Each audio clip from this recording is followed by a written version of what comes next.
গাঙ্গেয় পশ্চিমবঙ্গ ও তৎসংলগ্ন এলাকায় অবস্থানরত লঘুচাপটি এখন ঝাড়খণ্ড ও তৎসংলগ্ন এলাকায় অবস্থান করছে। আবহাওয়া অফিস জানিয়েছে, লঘুচাপের প্রভাবে উত্তর বঙ্গোপসাগর, বাংলাদেশের উপকূলীয় এলাকা এবং সমুদ্র বন্দরসমূহের উপর দিয়ে দমকা অথবা ঝোড়ো হাওয়া বয়ে যেতে পারে।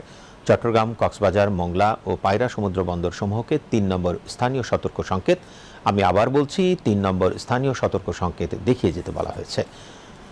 উত্তর বঙ্গোপসাগরে অবস্থানরত সকল মাছ ধরার নৌকা ও ট্রলার সমূহকে পরবর্তী নির্দেশ না দেওয়া পর্যন্ত উপকূলের কাছাকাছি থেকে সাবধানে চলাচল করতে বলা হয়েছে। এদিকে আগামীকাল সন্ধ্যা ৬টা পর্যন্ত আবহাওয়ার পূর্বাভাসে বলা হয়েছে, খুলনা, বরিশাল, চট্টগ্রাম ও সিলেট বিভাগের অনেক জায়গায় এবং রংপুর, রাজশাহী, ঢাকা ও ময়মনসিংহ বিভাগের কিছু কিছু জায়গায় অস্থায়ীভাবে দমকা হাওয়া সহ হালকা থেকে মাঝারি ধরনের বৃষ্টি অথবা বজ্র সহ বৃষ্টি হতে পারে।